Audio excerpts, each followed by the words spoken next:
Jai Hind, Namaskar. Today we'll start a new topic, a very new topic of quantum mechanics. It's actually a rather easy topic, which is known as quantum mechanics, one-dimensional box, one-dimensional infinite box.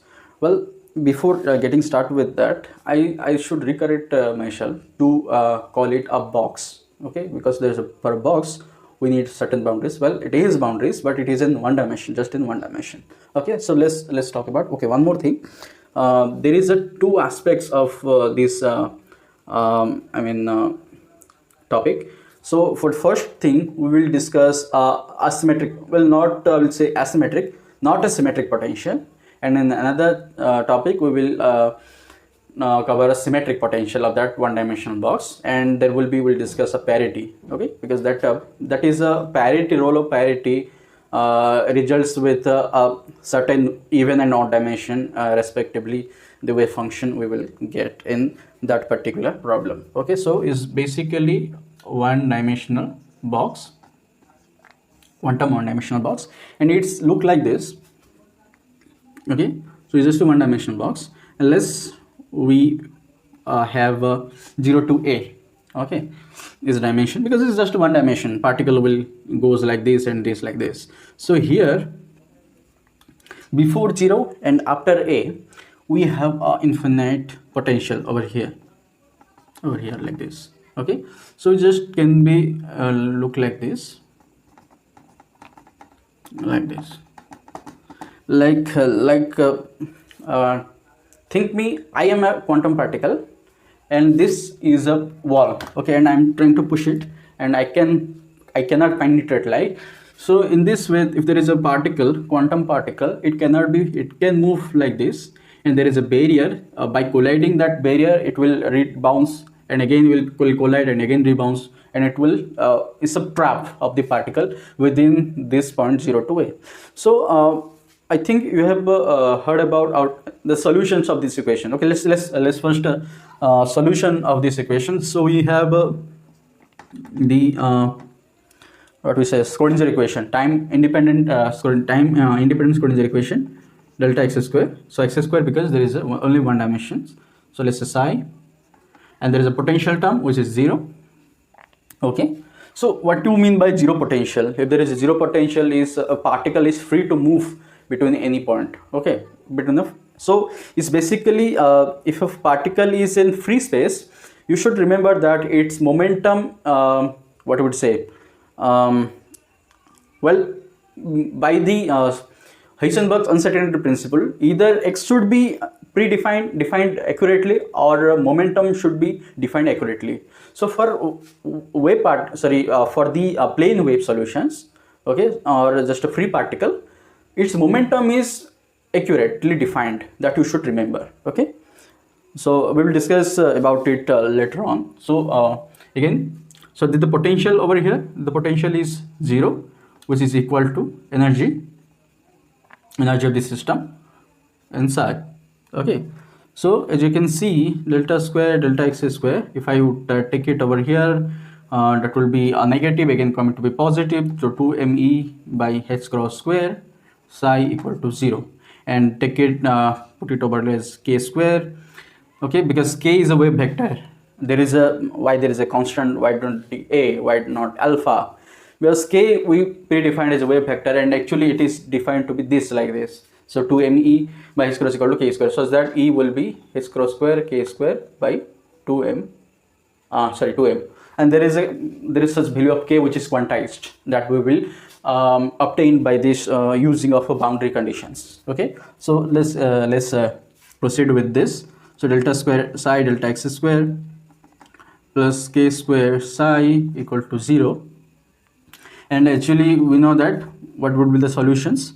So it should be like d square k square, right? K square equal to 0. So actual equations, psi will be some constant a, let's say c1 e to the power ikx plus c2 e to the power minus ikx. Okay, so actually this is our solutions for the one-dimensional box before using the boundary condition. So this is how you should use the boundary condition. Actually, first you solve the equations, then you should use the boundary conditions. So my point is that I can still get this equation without solving the Schrodinger equations, and I will tell you how. Let's do it. Let's just analyze it. Okay, let's just analyze it, and I will tell you that without solving the Schrodinger equation, I can still derive these equations. Is look like weird, but I can do it. Okay, let's between 0 to a, we know that between 0 to a the particle will behave like a plane wave solutions, and we know that for a plane wave solution it will look like this. Psi equal to ekx if it is moving in the forward directions, psi equal to e to the power minus kx if it is moved in the backward direction of the positive x-axis with respect to the positive x-axis. So this is, if this is a solution, if this is another solutions, because for this particle it still can move this direction as well as this directions. So for superposition principle, I can still write that for a psi of one dimension box, some constant c1 e to the power ikx plus c2 e to the power minus ikx. Okay, and see what is the role of c1 and c2? It's actually define the amplitude of the wave. So if this is the 0 point, then if it is moving like this, so how big it will be, how will be the trough? Okay, that's decided by that amplitude c1. Okay, so again what you're going to do is that, okay, as I told you before that I can make it 2, no, actually I can make it 3 about that one dimension box. First we will discuss about this 0 to a, then we will discuss negative a to a, and another video we will discuss in the particle in a ring. Okay, if there is a ring like this and the particle can only move in this ring only, so what would be that kind of solutions that we will discuss in the third part of this one dimensional box. Okay, so it's basically very interesting for the one dimensional box. There are for the quantum cases, you know, one more thing. For quantum mechanics we always discuss the ideal cases, not the real cases. So there are some solutions for the exact solution of this Schrodinger equation, like harmonic oscillator, one dimension box. There is a barrier potential, we are using it in alpha decay in nuclear physics. So there are such things which are very accurately solvable using Schrodinger equations. If we don't, we are using the perturbations theory. Okay, so these are one of them that we can exactly solve using the Schrodinger equations. So for this one I can still write as a some cos kx plus b sin kx. Okay, because in this form it is very easy to use the boundary conditions. So one more thing. Okay, so we know that the wave function is always vanishes at the extreme boundaries, at the negative infinity. What we discuss is that at negative infinity it cannot more penetrate, right? Because what would be the extreme values of x, minus infinity to minus infinity. So we are saying that, okay, so the particle will, what will be the energy so that the particle can still move to the infinity? No, right? So there is a boundary that up to this point the particle can move. That means after the minus positive infinity and after the negative, before the negative infinity, we cannot found the particle. So that situation is over at 0 to a. So before 0 there is infinite boundary, after a there is infinite boundary. So we say that particle cannot penetrate after this and before this. Okay, so let's use the one boundary conditions. So the first at 0. So let's at x equal to 0, psi equal to 0. So 0. So for it is a and it is 0. So that we got a will be 0. Okay, so now this is our situation, b sin kx. Now we will see what will be the possible values of k. So again it will be 0 when b sin ka at x equal to a. That will be our next boundary condition. Our first was x equal to 0, psi equal to 0. Nice. Now b cannot be 0, because if b will be 0, there is no wave, defined wave, because it's just a straight line. If there is a wave, right? So this actually, that distance is defined by b, right? If b is 0, that means there is not a wave. This is just a straight line. It can't be, right? So that's why b is not equal to 0. That means sin k equal to 0. Sin k equal to 0. That means what will be the Ka? Ka will be n pi. Now if k equal to n pi, that means k equal to n pi by a.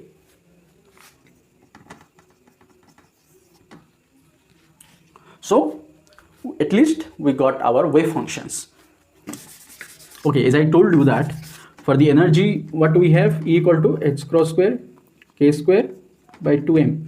So as I told you that k is quantized, k is depend on n. So what is basically n? N is the levels. N is the levels, energy levels, whether it's a ground state. So actually that is the difference between the classical and a quantum states. In classical states is a basically continuous states, and in quantum mechanics is a discrete states. Okay, there's a certain energy levels. With the increase of energy levels, where increasing energy increases. So as it is k equal to n pi by a, so we can still do that, n square h cross square pi square by 2ma square. So n is a subscript. So we'll again do this. Let's look at this site. So again we can discuss about this. Okay. So our wave function is something like this. So b still sine kx it was. So substitute k with this. Okay. So again normalize it with 1 equal to psi dx. So it's basically b square sine square n pi x by a dx. For a trigonometric function, it cannot be integrable for a square terms, like, so we have to be linearize it, and again the limit of x is 0 to a. Okay, so how are you gonna do this? So sine square theta equal to 1 minus cos 2 theta by 2. So it's basically b square by 2 1 minus cos 2n pi x by a integration 0 to a dx. So again if we integrate it, it will be sine. So any value of x, it will be 0. So for just this one, we will integrate. So dx it will be a. So b square by 2a equal to 1. So b will be root over of 2 of a. So again we got the result. Our wave function for the one dimensional box equal to 2 by a sine n pi x by a. Okay, so this is our result for the one dimension. Okay, now let's discuss about what will be the n. What will be the n? So n should be 0 1 2 3 or should be 1 2 3 like this. What would be the answer? See, there is something in quantum mechanics called 0 point energy. So what is mean by that? 0 point energy is telling is that in any condition, a quantum particle cannot have a zero energy. Why is that? See, total energy of a particle is potential energy plus kinetic energy. So potential, in this case, potential energy 0. It could be not 0 or non-zero for a harmonic oscillator case. So so here what happens is that if it is 0, then it will be 0. En will be 0. So this result is telling us that there will be always a kinetic energy for a particle. It will always a moving particle. Okay, well, it will not a stationary. If we put a particle over there, it will be always moving like this, zigzag, zigzag. And I will try to visualize this by drawing wave functions. So let's say this is first state, that sine pi x by a. So it will look like this. And again, when we say 0 to a, and they always x will be a by 2. Always. If it is negative a to a, it will be always 0.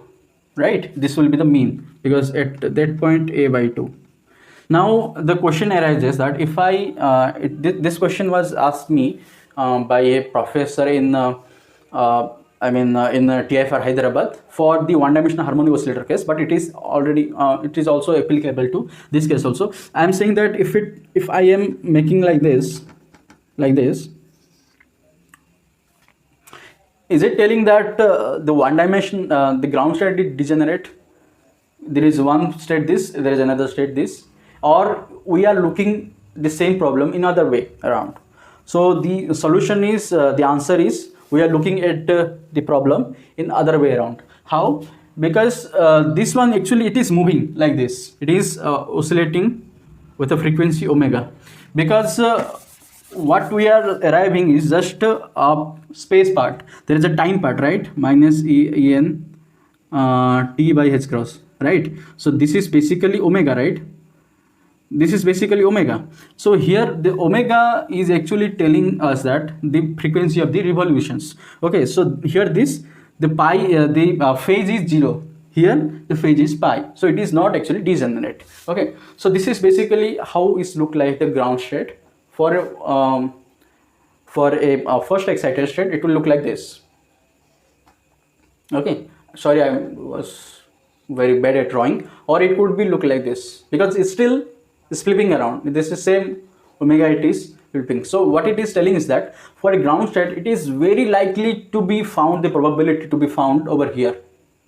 If I this is just a wave function to x, if I would try to do for the probability, so it will be look like this. For the first excited state, it will be look like this. What that mean? There is a two part, 0 to a by 2 and a by 2 to a. So there is, if there is a probability that half of probability that it will be for the first part, the particle can be here or it can be here.